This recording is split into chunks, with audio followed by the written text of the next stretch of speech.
Welcome to Discovery.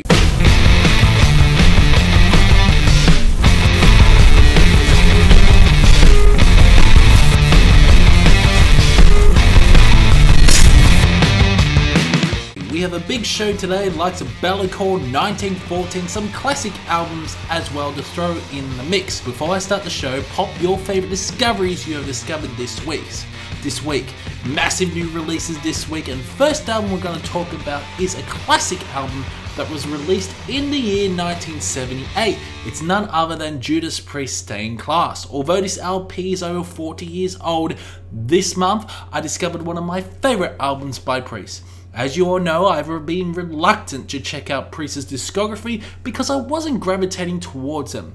I was less interested in their work, but one album clicked for me, and that was the divisive LP Nostradamus, which some people absolutely despise. Well, from then the epic concept album made me check out all the albums, and Stained Class was my last one, and holy shit, this album is a fucking banger, filled with melodic choruses, soaring guitars, and amazing drumming. We get one of the best heavy metal albums of all fucking time. The solo in Beyond the Realms of Death has to be one of the best fucking solos. The pure emotion that is conveyed in it. Rob Halford's vocals sound absolutely amazing in this one, and this is one of the Priest's best albums. When Judas Priest decided to release a new album, I will no doubt do an album ranking.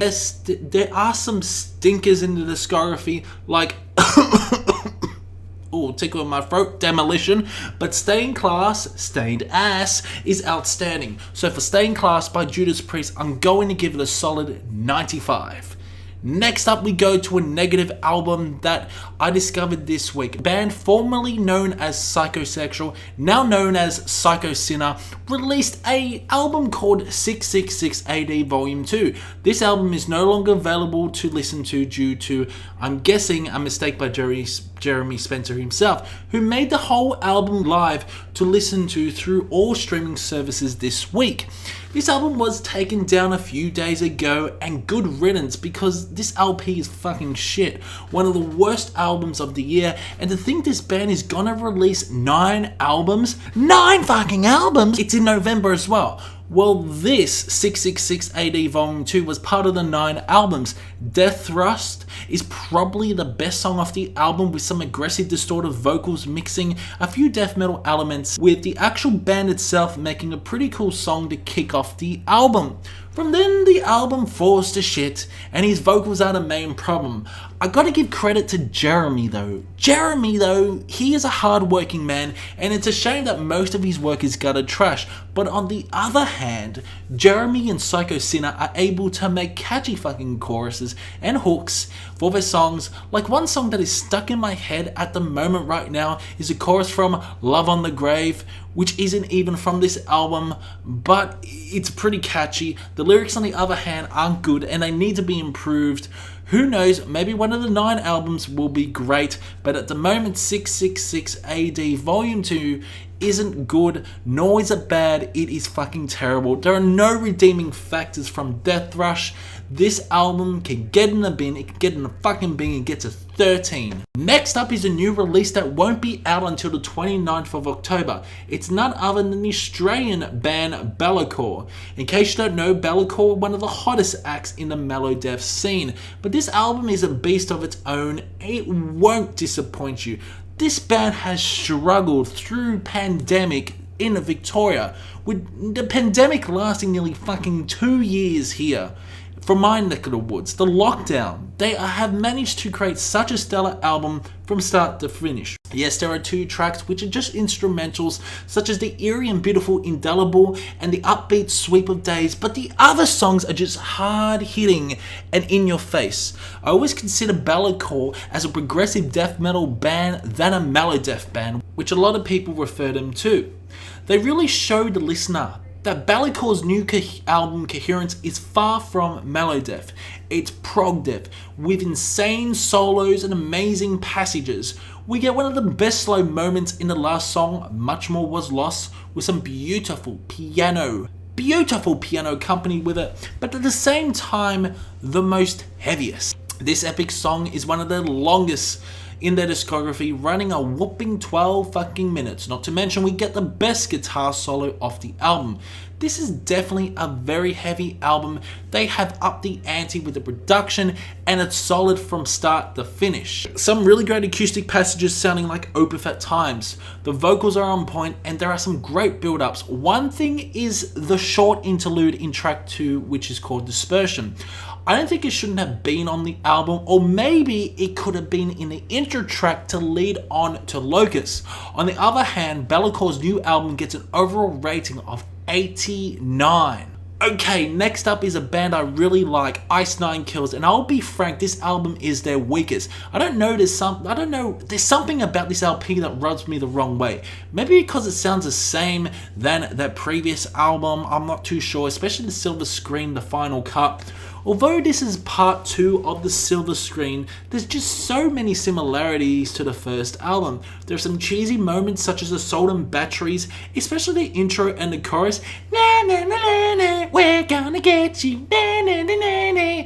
I do enjoy the solos on this, but then the second half is a lot better in my opinion, with guest appearances such as Corpse Grinder, Take Your Pick, which is actually a fucking great song with breakdowns for days. Corpse Grinder vocals are relentless in this, and it's one of the best songs off the album. This is not a bad album per se. It's a lot better than Psycho Sinner's 666 AD, but I feel that Ice Nine Kills could have established something better than Silver Scream, Welcome to Horrorwood. This album seems inconsistent with some hooks that aren't memorable. I may be a bit too harsh, but I feel this should have been way fucking better. First of all, the songwriting is mediocre. Spencer's harsh vocals are very good and he's always been a very good vocalist, but yeah, the songwriting lacks, such as the shower scene. It's just monotonous and boring, following the same formula over and over again. Yeah, it's okay I guess, but it was still disappointing nonetheless. I do love how they incorporate classic themes in their songs, like the shower scene incorporates the Psycho theme, which was cool. The choruses are just weak on this, and that's my honest truth.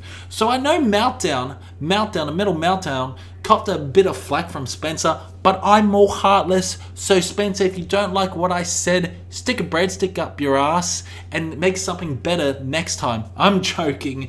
It was okay, but not great. It gets an overall rating of 45. Okay, next album is one of my favorites. We're talking about a band I discovered in my reaction years. It's none other than While Heaven Wept, and their epic doom prog metal album Vast Oceans Lachrymose. This album is so damn good with great melodies that get stuck in your head. I love the vocals on this. The Furthest Shore is one of my favorite songs of all time just because of the build up and the amazing solos you get. It's epic and at times it's doomy, with the song running around 14 minutes. There are some heavy moments on this album, like Live in Sapruka being a good example. Thrash, prog, doom, what more would you like? What more do you want? What more do you fucking want on this album? This is one of my favorite albums, and I thought I would shine light on this. Just solid from start to finish with amazing drumming and guitar. The vocals can be a bit jagged at times, but they do grow on you mainly clean all the way through. Would recommend this underground prog gem. It gets in solid 85. One of my favorite bands released an EP earlier last month, which I haven't had the chance to talk to you about. Insomnium released an EP called Argent Moon, and what a fucking perler this is. I'm sad that it's just an EP. I wish it was a full-blown album because there are some great songs on it, really captivating the sound from Heart Like a Grave. They are sounding more like Soil of the Sun every day now. Sure, there are some remnants of their mellow death years. They really narrowed down to the depressing but angelic and blissful, powerful doom music you get nowadays by Insomnium. Love the clean vocals on this and the harsh vocals which create contrast and depth for this EP. Some beautiful acoustic elements build atmosphere. Yes, most of the songs comprise of the symphonic elements that do make things quite majestic, accompanied with the harsh vocals along with the soaring choruses that Insomnium provides throughout their songs. Reticent Antagonist, how the whole fucking EP is a banger. It easily gets 85. This EP is better than some of the albums I have mentioned, Ice Nine Kills and Psycho Sinner. he's hoping for another Insomnium album in the near future. So guys, before we move on to the final album in this discovery, let me know your favorite picks of this episode. Next episode will be focusing more on the black and death metal side of things, including new album releases. There will be full album reviews for Dream Theater and Cradle of Filth, including album rankings for both bands. Next week is gonna be fucking great. And finally, the last album I will be talking to you about is 1914 and their anticipated release, Where Fear and Weapons Meet. This is some harsh black and death metal focusing on the harsh nature of war. An unrelentless album from beginning to the end, great guitar riffs and terrific drumming, but what really shines on this album are the vocals. The vocals are harsh, blackened, with harkening sound and mix of mellow death. This is a very good album. Symphonic elements are present throughout this album. Even cleaner vocals are presented throughout, and Crosshell marks his place. With a killer riff, this is honestly my favorite song off the album because it has fucking everything. A fucking pearl of an album. Progressive moments are present throughout this LP, and it's fucking unrelentless at times. This is one of the best black and death albums of the year. Remind me of bands such as Behemoth and crazy similarities to Borknagar. I don't know, but I love this sound and it really surprised me. Not to mention they have an 11-minute song, The Green Field of France, which is so damn good, and I love the intro on track 8. So damn eerie and unapologetic. In fact, that song is a banger. The intro.